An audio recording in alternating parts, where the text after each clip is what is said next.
भाग 11 मास्टरमाइंड सिद्धांत का एंड्रयू कार्नेगी का विश्लेषण। अध्याय 2।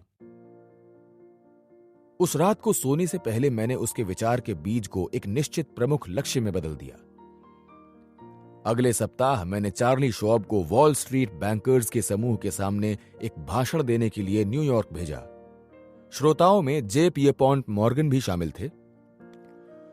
उस भाषण में यूनाइटेड स्टेट्स स्टील कॉरपोरेशन बनाने की योजना को विस्तार से बताया गया। योजना के मुताबिक मैंने अपने सभी स्टील प्लांट्स का विलय करके एक बड़ा कॉरपोरेशन बनाया और उसे बेचकर रिटायर हो गया। मेरे पास किसी भी इंसान की जरूरत से ज्यादा दौलत आ चुकी थी। मैं एक बात पर जोर देना चाहूंगा।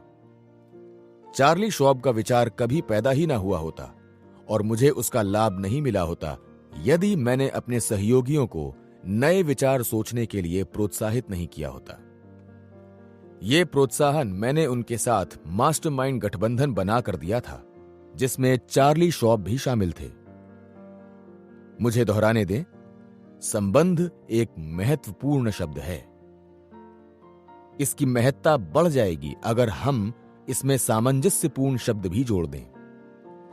दूसरे लोगों के मस्तिष्कों के साथ सामंजस्यपूर्ण संबंध बनाकर व्यक्ति विचार उत्पन्न करने की अपनी क्षमता का पूरा इस्तेमाल कर सकता है। जो इंसान इस महान सत्य को नजरअंदाज करता है, वो खुद को हमेशा के लिए गरीबी और अभाव की खाई में गिरा लेता है। कोई भी व्यक्ति इतना स्मार्ट नहीं होता है कि वो दूसरों के मित्रतापूर्ण सहयोग के बिना दुनिया पर अपना प्रभाव डाल सके। इस विचार को कभी न भूलें, क्योंकि सफलता के दरवाजे खोलने और व्यक्तिगत उपलब्धि के शिखर तक पहुंचाने के लिए सिर्फ यही विचार काफी है।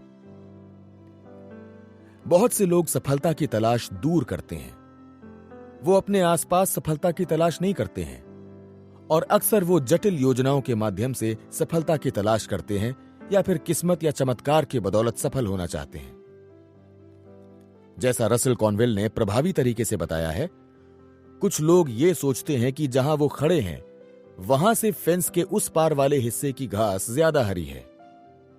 ये सोचकर वो उन विचारों और अवसरों के रूप में मौजूद हीरों की खान को अनदेखा कर देते हैं जो उनके सहयोगियों के मस्तिष्क के माध्यम से उनके लिए सहज सुलभ है। मैंने अपनी हीरों की खान वहीं पाई जहां मैं खड़ा था और जिस दौरान मैं गर्म स्टील ब्लास्ट फर्नेस की चमक को देख रहा था। मुझे वो दिन बहुत अच्छी तरह याद है जब मेरे मन में यह विचार आया कि मैं किसी दूसरे की हीरों की खान में कर्मचारी के रूप में काम करने की बजाय स्वयं की स्टील कंपनी स्थापित करूं। पहले तो यह विचार बहुत निश्चित नहीं था। यह निश्चित लक्ष्य नहीं, सिर्फ इच्छा थी। लेकिन मैं इसे अपने मस्तिष्क में बार बार दोहराता रहा और इसी बारे में सोचता रहा। और एक दिन ऐसा आया जब मुझे इस विचार को प्रेरित करने की जरूरत नहीं रही। अब वो विचार मुझे प्रेरित करने लगा था। उस दिन मैंने गंभीरता से अपनी खुद की हीरों की खान में काम करना शुरू किया और मैं ये देखकर हैरान रह गया कि निश्चित प्रमुख लक्ष्य अपने भौतिक समतुल्य में बदलने का रास्ता कितनी जल्दी खोज लेता है। सबसे महत्वपूर्ण बात यह जानना है कि व्यक्ति क्या चाहता है। अगली महत्वपूर्ण बात हीरों की खुदाई शुरू करना है। यह काम व्यक्ति को वहीं शुरू कर देना चाहिए जहां वो है। उसे उपलब्ध औजारों के उपयोग से ही यह काम शुरू कर देना चाहिए, भले ही उसके पास सिर्फ विचार के औजार हों। अगर व्यक्ति के मन में आस्था है और वो उपलब्ध औजारों का अच्छा उपयोग करता है, तो उचित समय आने पर उसकी जरूरत के मुताबिक दूसरे और बेहतर औजार अपने आप उसके हाथ में आ जाएंगे। जो लोग मास्टरमाइंड सिद्धांत को समझते हैं और इसका उपयोग करते हैं, उन्हें आवश्यक औजार उन लोगों की तुलना में ज्यादा जल्दी मिलेंगे जो इस सिद्धांत को नहीं समझते हैं। हर मस्तिष्क को दूसरे मस्तिष्कों के मित्रतापूर्ण संपर्क की जरूरत होती है ताकि उसे विस्तार और विकास के लिए पोषण मिल सके। जिस बुद्धिमान व्यक्ति के पास जीवन में कोई निश्चित प्रमुख लक्ष्य होता है, वो बहुत ही सावधानी से ऐसे मस्तिष्क चुनता है जिनके संपर्क में वो आएगा। ऐसा इसलिए है क्योंकि वो जानता है कि वो जिसके साथ भी रहेगा उसके व्यक्तित्व का कुछ न कुछ हिस्सा उसमें भी आ जाएगा। उस व्यक्ति के सफल होने की संभावना ज्यादा नहीं है जो अपने से ज्यादा ज्ञानी लोगों के साथ रहने की आदत नहीं डालता है। कोई भी व्यक्ति अपने वरिष्ठों के स्तर तक ऊपर उठ सकता है या अपने कनिष्ठों के स्तर तक नीचे गिर सकता है। यह सिर्फ इस बात पर निर्भर करता है कि उसने कैसे सहयोगी चुने हैं। अंत में मैं एक और विचार बताना चाहूंगा। तनख्वाह के लिए काम करने वाले हर प्रोफेशनल को इसे पहचानना चाहिए और इसका सम्मान करना चाहिए। विचार यह है कि हर नौकरी ज्यादा ऊंचे पद की शिक्षा होती है और ऐसा ही होना चाहिए। हर प्रोफेशनल व्यक्ति को दो महत्वपूर्ण पारिश्रमिक मिलते हैं। पहला पारिश्रमिक तो तनख्वाह है और दूसरा है उस काम से हासिल अनुभव। ज्यादातर मामलों में अनुभव तनख्वाह से ज्यादा मूल्यवान होता है। अनुभव के रूप में व्यक्ति को जो अतिरिक्त या अप्रत्यक्ष आमदनी मिलती है वो काफी हद तक उसके मानसिक नजरिए पर निर्भर करती है। ये इस बात पर निर्भर करती है कि वो अपने सहकर्मियों के साथ कैसे संबंध बनाता है, अपने वरिष्ठों के साथ भी और अपने कनिष्ठों के साथ भी। अगर उसका नजरिया सकारात्मक तथा सहयोगपूर्ण है और वो 1 मील ज्यादा आगे तक जाने की आदत डाल लेता है तो वो यकीनन तरक्की करेगा और बड़ी तेजी से करेगा। इस तरह हम देखते हैं कि आगे निकलने वाले लोग न सिर्फ मास्टरमाइंड सिद्धांत का व्यावहारिक प्रयोग करते हैं बल्कि वो 1 मील ज्यादा आगे तक जाने के सिद्धांत और निश्चित लक्ष्य के सिद्धांत पर भी अमल करते हैं। ये तीनों सिद्धांत आपस में अभिन्न रूप से जुड़े हुए हैं और जिंदगी के हर क्षेत्र में सफलता दिलाते हैं। समर्पित संबंध के पुरस्कार। समर्पित संबंध इंसान की जिंदगी का सबसे महत्वपूर्ण गठबंधन होता है। यह आर्थिक, शारीरिक, मानसिक और आध्यात्मिक रूप से महत्वपूर्ण है क्योंकि यह संबंध इन सभी तत्वों से बनता है। घर वो जगह है जहां अधिकांश मास्टरमाइंड गठबंधनों की शुरुआत होना चाहिए। जिस व्यक्ति ने अपना जीवन साथी समझदारी से चुना है, अगर वो आर्थिक दृष्टि से समझदार है तो वो अपने जीवन साथी को ही मास्टरमाइंड समूह का पहला सदस्य बनाएगा। पारिवारिक गठबंधन में न सिर्फ समर्पित दंपति शामिल होना चाहिए बल्कि उस घर में रहने वाले परिवार के सभी सदस्य भी शामिल होने चाहिए, खासतौर पर बच्चे। जो लोग किसी निश्चित लक्ष्य के लिए आपस में जुड़ते हैं, मास्टरमाइंड सिद्धांत उन लोगों की आध्यात्मिक शक्तियों को सक्रिय कर देता है। हालांकि आध्यात्मिक शक्ति अमूर्त दिख सकती है, लेकिन यही सबसे बड़ी शक्ति होती है। जब जीवन साथियों के बीच पूर्ण सामंजस्य, समझ, सहानुभूति और एक लक्ष्य पर आधारित समर्पित संबंध बन जाता है तो यह संबंध बेहद महत्वपूर्ण साबित होता है और व्यक्ति को सफलता के शिखर तक पहुंचा सकता है। किसी दंपति के बीच मनमुटाव अक्षम्य है, चाहे यह किसी भी कारण से हो। यह अक्षम्य इसलिए है क्योंकि इससे दोनों की सफलता के अवसर नष्ट हो सकते हैं, भले ही उनमें सफल होने का हर आवश्यक गुण हो। मैं यहां दोनों जीवन साथियों को एक सुझाव भी देना चाहूंगा। अगर इस सुझाव पर ध्यान दिया जाए और इस पर अमल किया जाए तो ये जिंदगी भर की गरीबी व दुख और जिंदगी भर की अमीरी व सुख के बीच का अंतर बन सकता है। किसी अन्य व्यक्ति की तुलना में जीवन साथी पर व्यक्ति का ज्यादा प्रभाव होता है।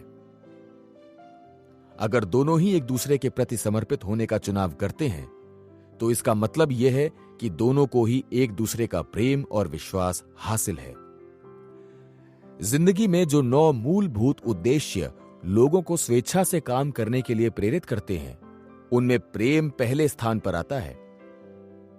प्रेम होने पर दोनों ही एक दूसरे को ऐसी भावना से काम करने के लिए प्रेरित करते हैं जो असफलता को पहचानती ही नहीं है।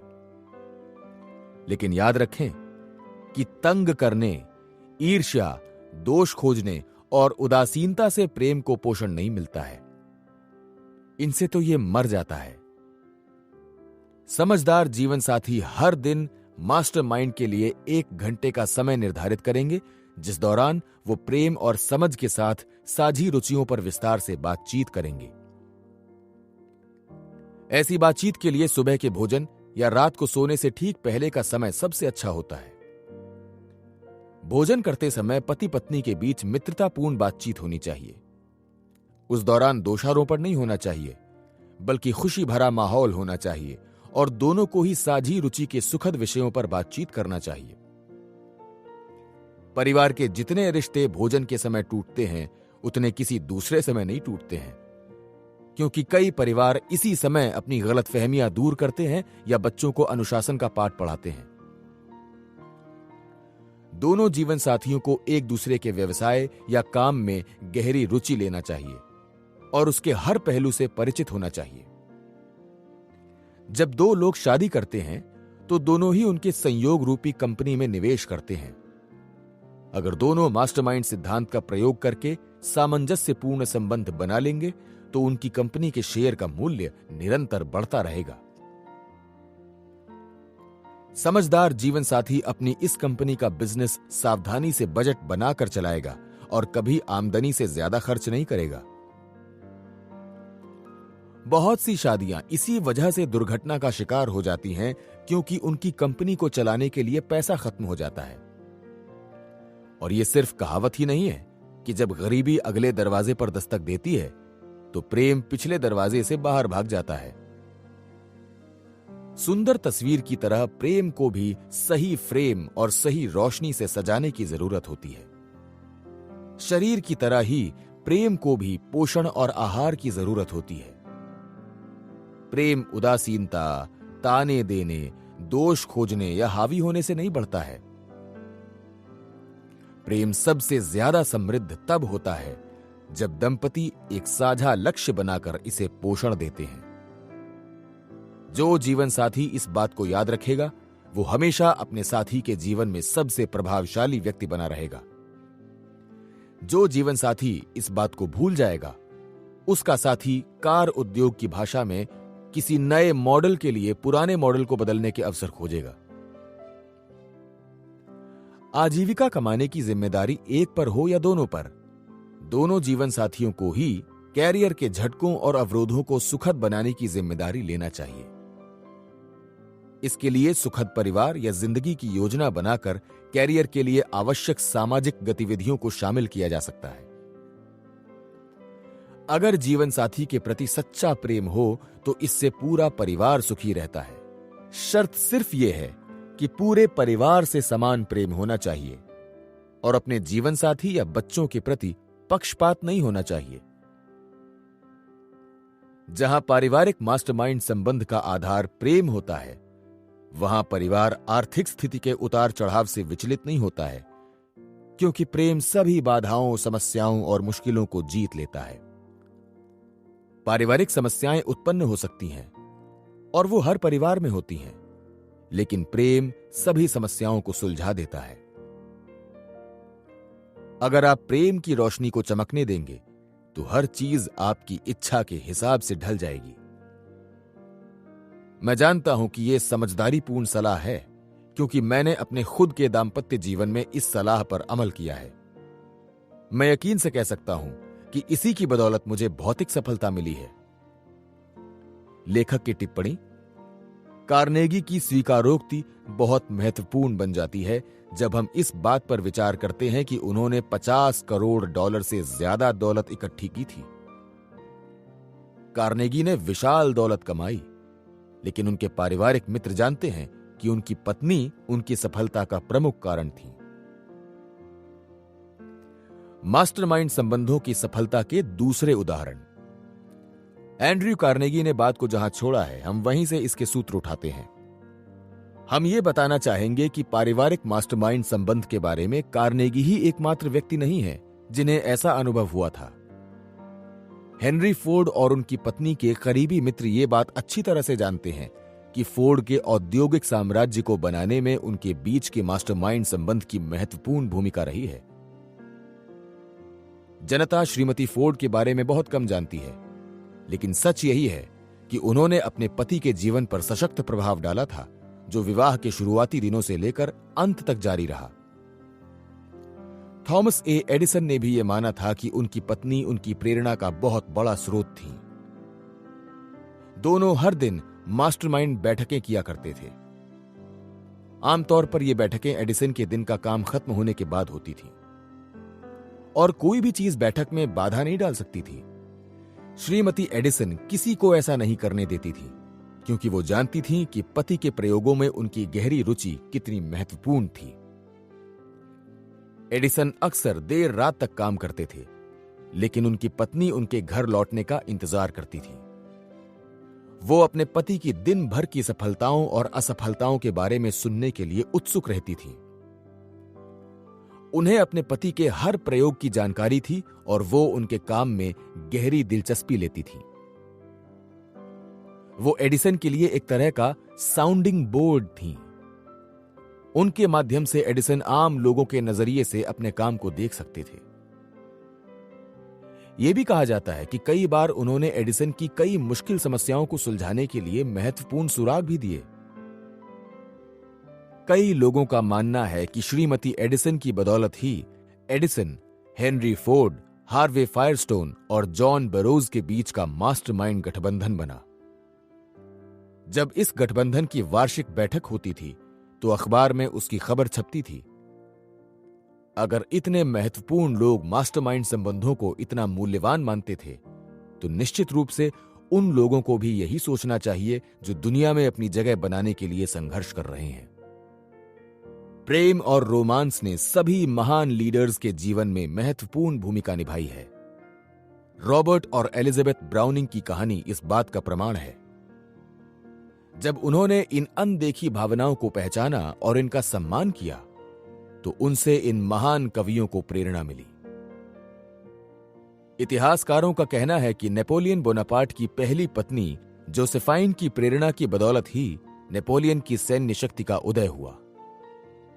बहरहाल, जब शक्ति की महत्वाकांक्षा की खातिर नेपोलियन ने जोसेफाइन को अलग कर दिया, तो उनकी सफलता कम होने लगी। कुछ समय बाद उन्हें पराजय झेलनी पड़ी और सेंट हेलेना टापू पर निर्वासन भी। यहां पर इस तथ्य का जिक्र करना उचित होगा कि व्यावसायिक दुनिया में आज भी ऐसे कई नेपोलियन हैं जिन्हें इसी कारण से पराजय का सामना करना पड़ा। इन दिनों तलाक बहुत तेजी से हो रहे हैं।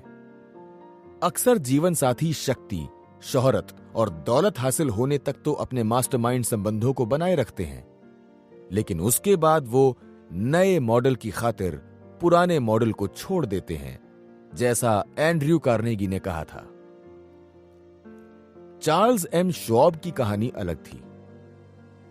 उन्होंने एंड्रयू कार्नेगी के साथ मास्टरमाइंड गठबंधन बनाकर शोहरत और दौलत हासिल की थी। इसमें उन्हें अपनी पत्नी का सहयोग भी मिला, जिसके साथ श्वाब का पारिवारिक मास्टरमाइंड गठबंधन था। उनके ज्यादातर वैवाहिक जीवन में वो बीमार रहीं, लेकिन इस वजह से श्वाब ने उनका साथ नहीं छोड़ा। वो अपनी पत्नी की मृत्यु तक निष्ठापूर्वक उनके साथ रहे, क्योंकि श्वाब मानते थे कि वफादारी दृढ़ चरित्र की पहली आवश्यकता है। चूंकि वफादारी का विषय आ ही गया है, इसलिए यह सुझाव देना अनुचित नहीं होगा कि व्यावसायिक मास्टरमाइंड संबंधों में लोगों के बीच वफादारी न होने से ही ज्यादातर व्यावसायिक असफलताएं मिलती हैं। जब तक व्यावसायिक सहयोगी एक दूसरे के प्रति वफादार रहते हैं, तब तक आमतौर पर वो अपनी पराजयों और असफलताओं से उबरने का तरीका खोज लेते हैं। जिन युवकों को एंड्रयू कार्नेगी नीचे से उठाकर ऊंची तनख्वाह वाले एग्जीक्यूटिव पदों पर बैठाते थे, उनमें वो चरित्र का जो पहला गुण देखते थे, वो वफादारी ही थी। वो अक्सर कहते थे कि अगर कर्मचारी में वफादारी का गुण नहीं है, तो उसके पास अच्छे चरित्र की सही नींव नहीं है। वो बहुत चतुराई से और कई तरीकों से कर्मचारियों का इम्तिहान लेते थे तथा ये देखते थे कि उनमें वफादारी है या नहीं। वो प्रमोशन देने से पहले और उसके बाद इम्तिहान लेते थे। वो तब तक इम्तिहान लेते रहते थे जब तक कि कर्मचारी की वफादारी के बारे में कोई शक न रहे। उनकी पैनी दृष्टि के परिणाम स्वरूप उन्होंने कर्मचारियों की वफादारी का मूल्यांकन करने में बहुत कम गलतियां की। क्या करें और क्या ना करें। गठबंधन के बाहर के लोगों को अपने मास्टरमाइंड गठबंधन का उद्देश्य ना बताएं। यह भी सुनिश्चित करें कि आपके गठबंधन के बाकी सदस्य भी ऐसा ही करें। इसका कारण यह है कि आलसी, आलोचक और ईर्ष्यालु लोग जिंदगी के हाशिए पर खड़े होकर अपने से आगे निकलने वाले लोगों के मन में हताशा के बीज बोने का मौका तलाशते रहते हैं। अपनी योजनाएं अपने तक ही रखकर इस मुश्किल से बचें। सिर्फ अपने कामों और उपलब्धियों द्वारा ही दूसरों को अपनी योजनाओं की जानकारी मिलने दें। मास्टरमाइंड बैठक में नकारात्मक मानसिक नजरिए के साथ न जाएं। याद रखें, अगर आप अपने मास्टरमाइंड समूह के लीडर हैं तो ये आपकी जिम्मेदारी है कि गठबंधन का हर सदस्य गहरी रुचि और उत्साह से प्रेरित हो। आप नकारात्मक होकर ऐसा नहीं कर सकते हैं। इसके अलावा अगर लीडर ही अपने निश्चित प्रमुख लक्ष्य के बारे में शंका, अनिर्णय या अनास्था की प्रवृत्ति दिखाता है तो बाकी सदस्य उत्साह से काम कैसे कर सकते हैं? अपने मास्टरमाइंड सहयोगियों में प्रबल उत्साह भरने के लिए खुद भी उत्साहित रहें। यह सुनिश्चित करें कि आपके मास्टरमाइंड गठबंधन के हर सदस्य को पर्याप्त पारिश्रमिक मिलता रहे। वो आपकी सफलता में जितना योगदान दे रहे हों, उन्हें किसी न किसी रूप में उसी अनुपात में पारिश्रमिक मिलना चाहिए। याद रखें कि जब तक किसी को कोई लाभ नहीं होगा, तब तक वो उत्साह के साथ काम नहीं करेगा। उन 9 मूलभूत उद्देश्यों को याद रखें जिनसे प्रेरित होकर लोग स्वेच्छा से काम करते हैं। यह भी देखें कि आपका हर मास्टरमाइंड सहयोगी आपको वफादारी, उत्साह और पूर्ण विश्वास देने के लिए सही तरीके से प्रेरित हो। अगर आप आर्थिक लाभ के उद्देश्य से अपने मास्टरमाइंड साथियों से जुड़े हैं तो यह सुनिश्चित करें कि आपको जितना मिल रहा हो आप उससे ज्यादा दें। 1 मील ज्यादा आगे तक जाने के सिद्धांत का पालन करें। अगर आप इस आदत का अधिकतम लाभ उठाना चाहते हैं तो किसी के आग्रह करने से पहले ही यह काम स्वेच्छा से कर दें। अपने मास्टरमाइंड गठबंधन में प्रतिस्पर्धियों को न रखें। रोटरी क्लब की तरह इसमें ऐसे लोगों को शामिल करें जो न तो एक दूसरे के विरोधी हो, न ही उनकी आपस में कोई प्रतिस्पर्धा हो। शक्ति, डर या दबाव के माध्यम से अपने मास्टरमाइंड समूह पर हावी होने की कोशिश न करें। इसके बजाय कूटनीति से अपनी लीडरशिप कायम रखें जो वफादारी और सहयोग के निश्चित उद्देश्य पर आधारित हो। शक्ति द्वारा लीडरशिप कायम रखने के दिन अब लद चुके हैं। उन्हें दोबारा लाने की कोशिश न करें, क्योंकि सभ्य समाज में उनकी कोई जगह नहीं है। अपने मास्टरमाइंड सहयोगियों में फेलोशिप का भाव उत्पन्न करने के लिए हर आवश्यक कदम उठाने से ना चूकें, क्योंकि मित्रतापूर्ण टीम वर्क से आपको वो शक्ति मिलती है जो किसी दूसरे तरीके से नहीं मिल सकती। मानव जाति के इतिहास में सबसे सशक्त मास्टरमाइंड गठबंधन अमेरिका ने द्वितीय विश्व युद्ध के दौरान बनाया था। इसके लीडर्स ने पूरी दुनिया के सामने घोषणा की थी कि उनका निश्चित प्रमुख लक्ष्य दुनिया के सभी देशों में, चाहे वो पराजित हो या विजेता, मानवीय स्वतंत्रता स्थापित करने का संकल्प है।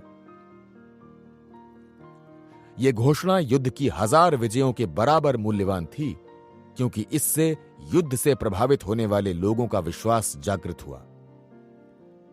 सैनिक क्षेत्र हो या कोई अन्य क्षेत्र, विश्वास के बिना मास्टरमाइंड संबंध नहीं बन सकता। विश्वास सभी सामंजस्यपूर्ण संबंधों का आधार है। अगर आप चाहते हैं कि आपका गठबंधन लंबे समय तक चलता रहे और आपको फायदा पहुंचाता रहे, तो अपना मास्टरमाइंड गठबंधन बनाते समय आपको यह याद रखना चाहिए। मैंने अब आपको व्यक्तिगत शक्ति के महानतम स्रोत यानी मास्टरमाइंड के कार्यकारी सिद्धांत के बारे में बता दिया है। इस फिलॉसफी के पहले 4 सिद्धांतों 1 मील ज्यादा आगे तक जाने की आदत, निश्चित लक्ष्य, मास्टरमाइंड और अगले सिद्धांत के समन्वय से व्यक्ति उस शक्ति के रहस्य को समझ सकता है जो अमीरी की चाबी से मिल सकती है। इसलिए मैं आपको यह बता दूं कि अगले सत्र में आप आशावादी नजरिए से आएं, क्योंकि यह आपकी जिंदगी का सबसे महत्वपूर्ण मोड़ साबित हो सकता है। उसमें मैं आपको बताऊंगा कि जिस शक्ति को विज्ञान अब तक नहीं समझ पाया है, उसे पूरी तरह से समझने का उपाय क्या है। यही नहीं, मैं आपको वो फॉर्मूला भी बताऊंगा जिसके द्वारा आप उस शक्ति को पा सकते हैं और अपनी जिंदगी के निश्चित प्रमुख लक्ष्य तक पहुंचने के लिए उसका इस्तेमाल कर सकते हैं।